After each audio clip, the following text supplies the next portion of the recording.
Mission JRF में आपका स्वागत है। अभी तो हम लोग ने चंद्रगुप्त नाटक के 2 वर्ग पढ़ चुके हैं। आज चंद्रगुप्त नाटक का तीसरा वर्ग है। अभी तक हम लोगों ने चंद्रगुप्त नाटक के लेखक जयशंकर प्रसाद के विषय में पढ़ा है और उसके बाद हम लोगों ने पुनः दूसरी क्लास में एक दृश्य से लेकर के कुल 3 दृश्य तक देख चुके हैं। आज हम लोग अंक 1 का चौथा दृश्य से देखेंगे। चलिए, चौथा दृश्य में स्थान कहाँ है? कुसुमपुर के सरस्वती मंदिर के उपवन का पथ। सुहासिनी कहती है, राक्षस कहता है सुहासिनी से, सुहासिनी हठ ना करो। सुहासिनी कहते नहीं, उस ब्राह्मण को दंड दिए बिना सुहासिनी जी नहीं सकती। अमात्य, तुमको करना होगा। उसने कहा। किसने? किसी ब्राह्मण ने कहा है, जिसपे सुहासिनी गुस्सा हुई है। कह रही हैं उसने कहा, वैश्याओं के लिए भी एक धर्म की आवश्यकता थी। चलो अच्छा ही हुआ, ऐसा धर्म के अनुगत पतितों की भी कमी नहीं। ये महत्वपूर्ण है, यहाँ से भी प्रश्न बन सकते हैं, इसको आप लोग ध्यान रखेंगे। क्या कहा जा रहा है कि वैश्याओं, यहाँ से याद रखिएगा, वैश्याओं के लिए भी एक धर्म की आवश्यकता थी। चलो अच्छा ही हुआ, ऐसे तुम धर्म के अनुगत पतितों की भी कमी नहीं।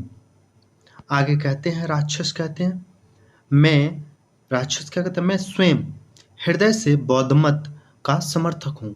आप लोग को पता होगा कि मगध के ये आमत्य घोषित किए गए थे राक्षस, और वो प्रमुख आमत्यों में से एक हो गए थे। और राक्षस जो है वो सुहासिनी से प्रेम करती है। राक्षस जो है वो सुहासिनी से प्रेम करती है। सुहासिनी जो है वह सक्टार की पुत्री है। सुहासिनी कौन है? सक्टार की पुत्री है। और सक्टार का मौत कैसे होता है? तो उसे मगध के सम्राट नंद के द्वारा हत्या किया जाता है। उसे कैद किया जाता है, बाद में उसके कैद किया जाता है, उसकी हत्या नहीं होती, बस उसको कैद करके रखा जाता। तो सुहासिनी लोग को अभी तक पता था कि मेरे पिताजी की हत्या हो चुकी है।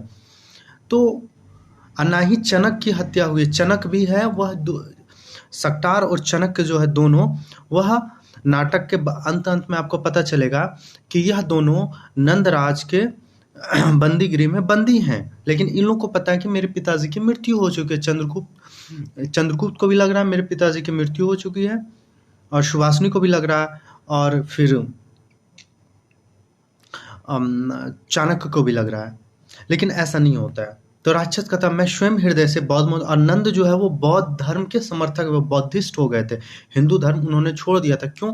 क्योंकि हिंदू धर्म में शूद्र कह के उसे अपमानित किया जाता था बार बार। इस वजह से वो हिंदू मत को छोड़ के बौद्ध मत के समर्थक हो गए थे। तो फिर क्या होता है कि स्वयं मैं हृदय से बौद्ध मत का समर्थक हूँ। फिर रक्षियों के साथ नीला के साथ शिविका पर राजकुमारी कल्याणी का प्रवेश होता है। ये जो नीला और लीला जो है, यह आप लोग याद रखिएगा, या मोहन राकेश के एक नाटक है आषाढ़ का एक दिन, वहां भी एक पात्र आपको नीला और लीला देखने को मिलेगा। लीला कहती है, राजकुमारी, आज तक्षशिला से लौटे हुए स्नातक लोग सरस्वती दर्शन के लिए आए हैं। मानी कि तक्षशिला में जो भी पढ़ रहे थे, चंद्रगुप्त पढ़ रहे थे, सिंहासन पढ़ रहे थे, वो लोग क्या हुए थे, आज सरस्वती दर्शन के लिए आए हुए हैं। कहाँ? तो एक मंदिर आए हुए हैं। तो वही ये चीज नीला किसको कह रही है? राजकुमारी कल्याणी को। कल्याणी कौन है? नंद की पुत्री है। आगे नेपथ्य से यानी पर्दे के उस पार से आवाज आता है, भागो भागो, यह राजा का अहेरी चीता पिंजरे से निकल भागा है, भागो भागो।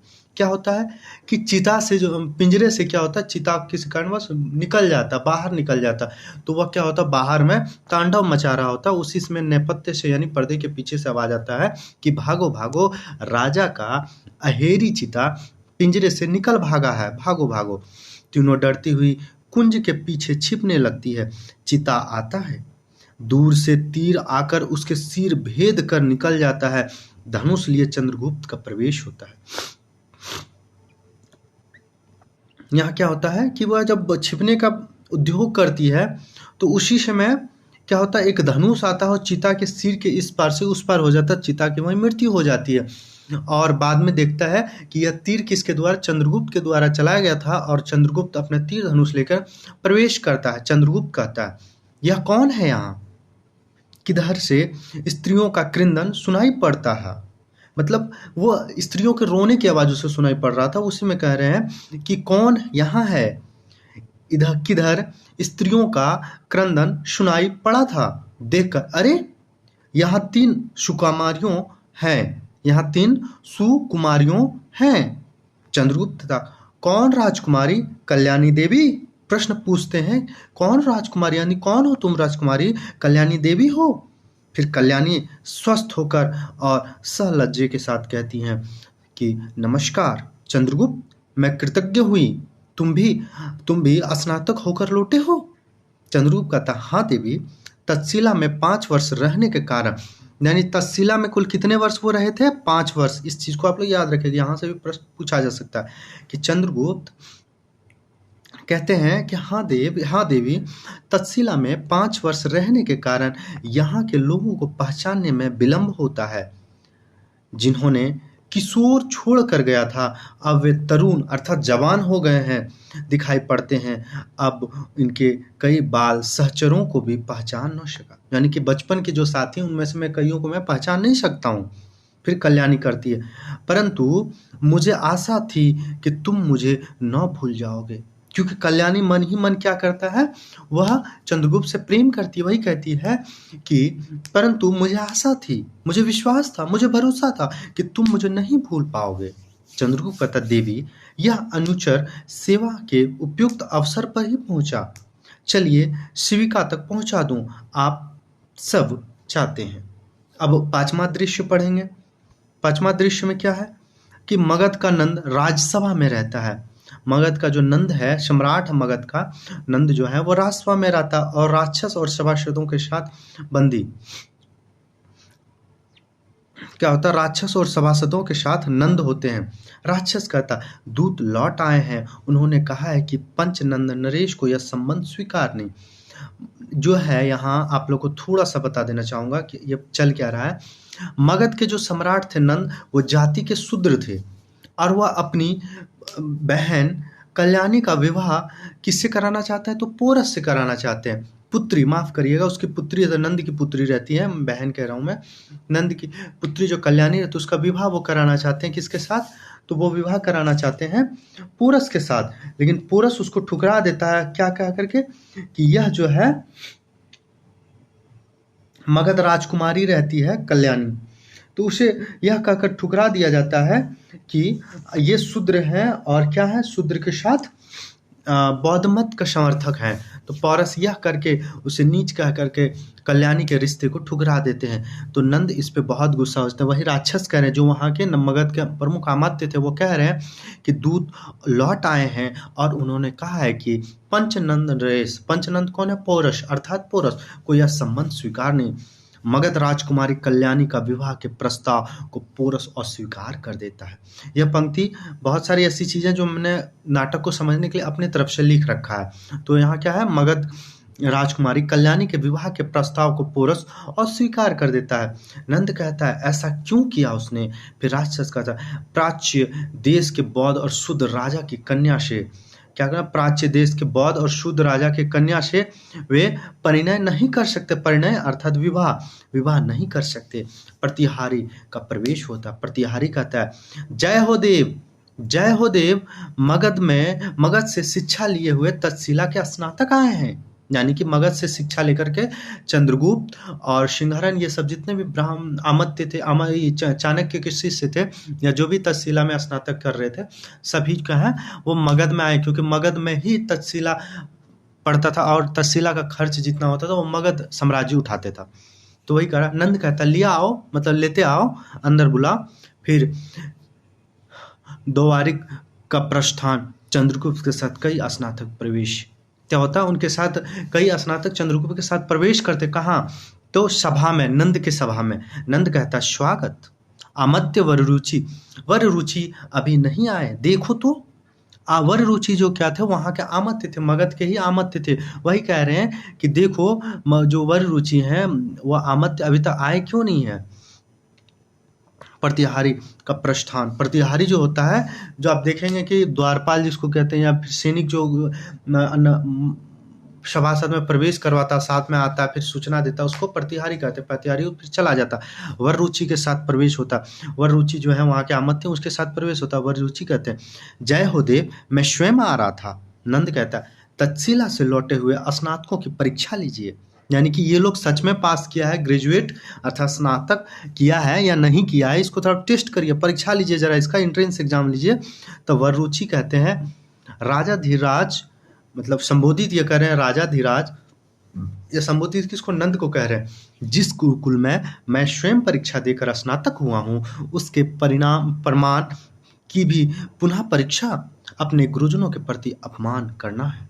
यानी कि वो कह रहे हैं जिस तक्षशिला में मैं स्वयं स्नातक होकर आया हूँ, वहाँ से अगर कोई स्नातक होकर आया तो वो स्नातक होंगे, उसके गर्व की परीक्षा लेना या उसके एजुकेशन की परीक्षा लेना, ये हमारे गुरुजनों के प्रति अपमान होगा, क्योंकि कहीं ना कहीं गुरुजनों में कमी निकल जाएगी अगर बच्चे अगर कहीं कुछ होंगे। जबकि ऐसा होता नहीं था आज के समय का और उस समय के एजुकेशन बहुत अंतर होता था, उसमें बच्चे बहुत परिपक्व हुआ करते थे पढ़ने लिखने में। तो राक्षस कहते हैं केवल सिद्ध धर्म की शिक्षा ही मनुष्य के लिए पर्याप्त है और वह तो मगध में ही मिल सकती है। फिर चाणक्य का सहसा प्रवेश होता है। अभी तक चाणक्य नहीं था, अब चाणक्य आते हैं, प्रवेश करते हैं और साथ में द्वारिक, जो द्वारिक यानी द्वारपाल होते हैं, वो पीछे पीछे आते हैं। चाणक्य कहते हैं परंतु बौद्ध धर्म की शिक्षा मानव व्यवहार के लिए पूर्ण नहीं हो सकती।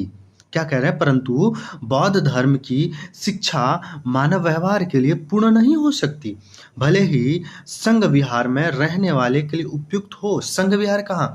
जो बौद्ध मठ में रहते थे उसे संघ विहार कहते थे। संघ विहार में रहने वालों के लिए उपयुक्त हो। नंद कहता ब्राह्मण ब्राह्मण, जिधर देखो कृत्या के समान इनकी शक्ति ज्वाला धधक रही है। चाणक्य कहता है, फिर चाणक्य क्या कहते हैं? एक्चुअली नंद को शूद्र कह के बहुत जगह अपमान किया था, इसलिए वो ब्राह्मणों से विशेष रूप से चिढ़ते थे, इसलिए कि जिधर देखो उधर ब्राह्मण ब्राह्मण, निकालो इसके, इसीलिए वो शिखा पकड़ करके चाणक्य का अपमान किए थे। तो वही कहते हैं, चाणक्य फिर जवाब देते हैं क्योंकि राष्ट्र का शुभ चिंतक केवल ब्राह्मण ही कर सकता है। चाणक्य का क्या मानना था कि किंग मेकर जो भूमिका होती है वो ब्राह्मणों की ही सिर्फ होती है। एक जीव की हत्या से डरने वाले तपस्वी, एक जीव की हत्या से डरने वाले तपस्वी बौद्ध के सिर पर मंडराने वाली विपत्तियों से रक्त समुद्र की आंधियों से आर्यवर्त की रक्षा करने में असमर्थ प्रमाणित होगा।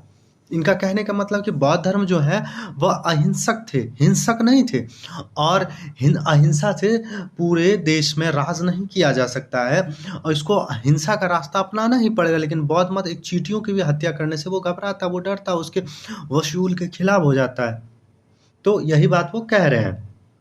फिर नंद कहते हैं चुप रहो तुम। नंद फिर कहता चाणक्य को तुम चुप रहो।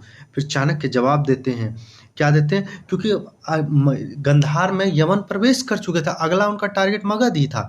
मगध में चाणक्य थे, तो वही कह रहे हैं यवनों की विकट वाहनियों निषद पर्वतमाला तक पहुंच गई है। तत्शिलाधीश की भी उसमें अभिसंधि है। तत्शिलाधीश कौन हो गया? तो वह गंधार नरेश जो है वो हैं। तो तत्शिलाधीश का भी उसमें अभिसंधि हो चुका है। यवन और तत्शिला के जो सम्राट हैं उन दोनों के बीच में संधि हो चुकी है। उत्तरापथ में बहुत से छोटे छोटे गणतंत्र हैं, वे उसमें सम्मिलित पार्शिक यवन बल को रोकने में असमर्थ होगा। अकेले पर्वतेश्वर ने साहस किया है, इसलिए मगध को पर्वतेश्वर की सहायता करनी चाहिए। देखिए मैं आपको यहाँ थोड़ा सा स्पष्ट कर दूं कि पर्वतेश्वर को विवाह का प्रस्ताव भेजा गया था, किसके द्वारा? मगध नरेश द्वारा भेजा गया था। किसका? राजकुमारी कल्याणी के लिए, मगध राजकुमारी कल्याणी के लिए। जबकि पर्वतेश्वर ने उसको पौरस ने अर्थात इसे क्या कहते हैं, इस रिश्ते को विवाह को ठुकरा दिया था, जिसके कारण नंद जो है बहुत क्रोधित हो गए थे पर्वतेश्वर पे। और यहाँ चाणक्य कह रहे हैं कि पर्वतेश्वर ही अकेला वो राजा है जो कि यवनों के खिलाफ खड़ा, उसे रोकने के लिए खड़ा है। मगध को उसकी सेना का मदद करना चाहिए। अब मगध उसमें बहुत बड़े साम्राज्य में से थे। तो यही बात वह कह रहे हैं।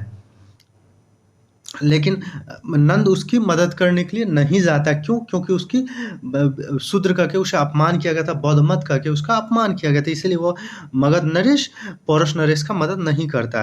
फिर कल्याणी कहती है कि प्रवेश करके पिताजी मैं पर्वतेश्वर के गर्भ की परीक्षा लूंगी, मैं वृषल कन्या हूँ। खुद को यहाँ क्या कल्याणी कहते हैं? मैं वृषल कन्या हूँ। उस क्षत्रिय को यह दिखा दूंगी कि राजकन्या कल्याणी किसी छत्रानी से कम नहीं। क्योंकि यहाँ कल्याणी को हर्ट किया जाता है, क्योंकि उसके विवाह के प्रस्ताव को ठुकरा दिया था, तो वो बहुत हर्ट कर जाती है, बहुत बुरा उसे फील होता है। तो वही चाहती है कि वो गर्भ की उसकी परीक्षा लेना चाहती है।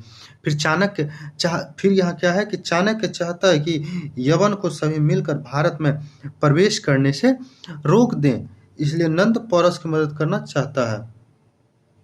लेकिन नंद क्या होता है? हंसता है।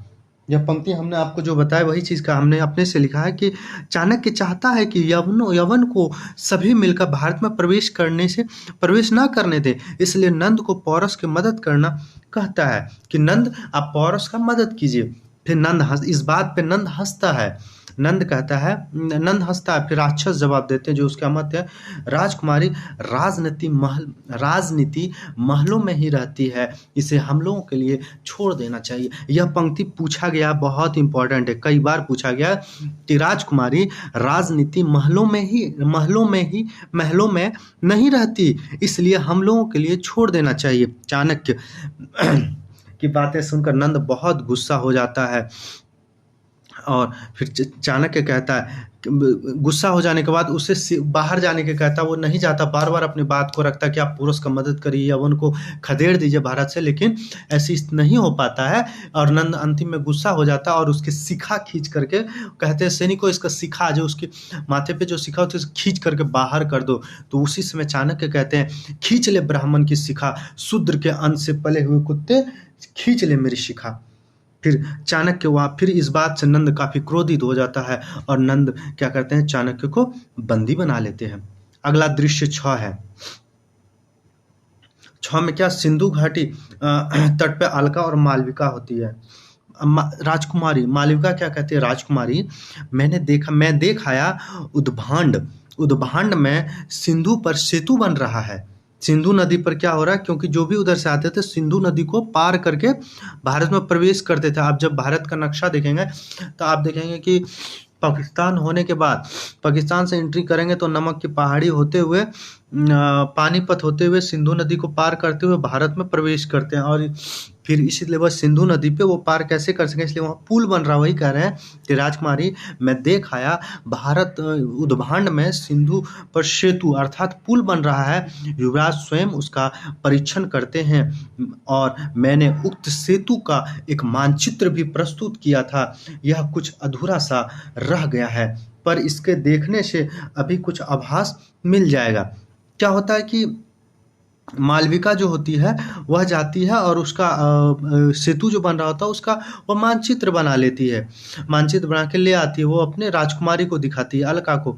अलका कहती है, सखी बड़ा दुख होता है जब मैं यह स्मरण करता हूँ कि स्वयं महाराज का इसमें हाथ है, स्वयं महाराज का इसमें हाथ है। फिर क्या होता है कि मालविका मानचित्र देती है, अलका उसे देखती है। एक यवन सैनिक का प्रवेश वह मानचित्र अलका से लेना चाहता है। क्या होता है कि जब वह मालविका अलका कुछ मानचित्र दे रहा होता है उस टाइम एक यवन सैनिक देख लेता है और उसे छीनने का उद्योग करता है, लेकिन वह ले नहीं पाता है। फिर अलका दूर कहती है, दूर रहो दुर्विनीत दूर रहो दस्यु, मानचित्र अपने कुंजक में छिपा लेती है। यवन कहता, मैं देवपुत्र विजेता, मैं कौन हूँ, मैं देवपुत्र विजेता अलेक्जेंडर का नियुक्त अनुचर हूँ और तक्षशिला का मित्रता का साक्षी हूँ। यह अधिकार मुझे गंधार नरेश ने दिया है। यह क्या हुआ, यह जो है तक्षशिला की मित्रता का साक्षी हूँ और गंधार नरेश ने मुझे यह अधिकार दिया है। लेकिन उस यवन को पता नहीं होता अलका जो है वह राजकुमारी रहती है। अलका निस्सहाय इधर उधर देखती है। सिंहरण का अचानक सर प्रवेश होता है। क्या होता है, जब यवन सैनिक उसको बार बार उस मानचित्र को छीनने का उद्योग करता, प्रयास करता, उसी समय सिंहरण का प्रवेश होता है। सिंहरण कहता है, यवन क्या तुम्हारे देश की सभ्यता तुम्हें स्त्रियों को सम्मान करना नहीं सिखाती? क्या सचमुच तुम बर्बर हो? अलका मानचित्र सिंहरण को देती हुई, तुम्हारे लिए ही तो मंगवाया गया था। यह मानचित्र किसके लिए? सिंहरण के लिए मंगवाया गया था।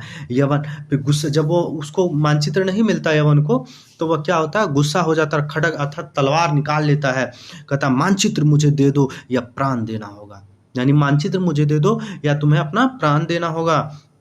यवन के साथ युद्ध, सिंहरण घायल होता है। यवन के साथ सिंहरण का युद्ध होने लगता है और सिंहरण क्या होता है, घायल हो जाता है, परंतु यवन को उसकी भीषण प्रत्याक्रमण के भय होता है और वह भाग निकलता है। यानी कि घायल सिंहरण बहुत ज़्यादा होता है, लेकिन उसकी बहादुरी देख के, उसका साहस देख करके, उसका जिद्द देख करके यवन क्या होता है, सैनिक डर जाते हैं और भाग जाता है। सिंहरण हंसता हुआ रक्त पोंछता है, मेरा काम हो गया राजकुमारी, मेरी नौका प्रस्तुत है, मैं जाता हूँ। क्या होता है, उसका नाव रखा हुआ रहता है, वो नाव से अपना फिर वो जाना चाहता है, लेकिन सिंधु सिंधु में नौका आती है। घायल सिंहरण उस पर बैठता है। सिंहरण और अलका दोनों एक दूसरे को देखता है। अलका कहती है, मालविका को भी तुम्हारे साथ जाएगी, मालविका भी तुम्हारे साथ जाएगी, तुम्हें जाने योग्य इस समय नहीं हो। मतलब वो काफी घायल हो जाता है, इसलिए कहता है तुम अकेले जाने योग्य नहीं हो, मालविका को भी तुम अपने साथ ले जाओ। सिंहरण कहता है, जैसी आज्ञा आपकी। मालविका नाव में बैठती है। अलका सतृष्णा नयनों से उसे देखती हुई नमस्कार करती है, नाव चली जाती है। 4 सैनिक के साथ यवनों का प्रवेश होता है। सैनिक अलका को देखकर सिर झुकाते हैं। वो जो सैनिक थे वह अलका के ही अलका जो थी वो राजकुमारी थी, उसके महाराज के ही सैनिक थे, तो अलका को वो पहचान लेती कि ये राजकुमारी है। उसे देखकर सैनिक सर झुकाते हैं। यवन के कहने पर कहता है, इसे वो अब यवन कहता है कि वह भगा दी तुम उसको, किसको? सिंहरण को। तो फिर गुस्सा हो जाता और कहता है कि इस लड़की को बंदी बना लो, लेकिन सैनिक उसका बंदी नहीं बनाता। जब यवन उसको प्रयास करता खड़ग लेके, तलवार लेके बंदी बनाने का, तो चारों सैनिक उसके समर्थन में, अलका के समर्थन में खड़ा हो जाता। फिर अलका कहती है, परेशान ना हो, मैं स्वयं महाराज, कहाँ ले जाना चाहते हो? तो बोला महाराज के सामने। तो अलका स्वयं चली जाती है। वही बात आगे लिखा हुआ। अलका सैनिक अलका को देखकर सर झुकाती है। यवन, बंदी कर लो सैनिक को, लेकिन वह सैनिक, मैं नहीं कर सकता। अब फिर क्या होता है कि बोलता है ठीक है चलो, कहाँ ले जाओगे? तब आगे अलका पीछे यवन और सैनिक जाते हैं। अगला है दृश्य 7। अगले वर्ग में हम दृश्य 7 से देखेंगे। आप हमसे जुड़ने के लिए मिशन JRF, जब आप कैपिटल में लिखेंगे MISSION मिशन JRF, तो ये हमारा टेलीग्राम ग्रुप है। यहाँ समय समय पर क्यूज और टॉपिक बाय टॉपिक किया जाता है। या तो फिर आप हमें नोट्स लेने के लिए 7643007052 पे व्हाट्सएप कर सकते हैं। आप कोई कॉल नहीं करेंगे इस पर, आप हम पे इस पर मैसेज कर सकते हैं।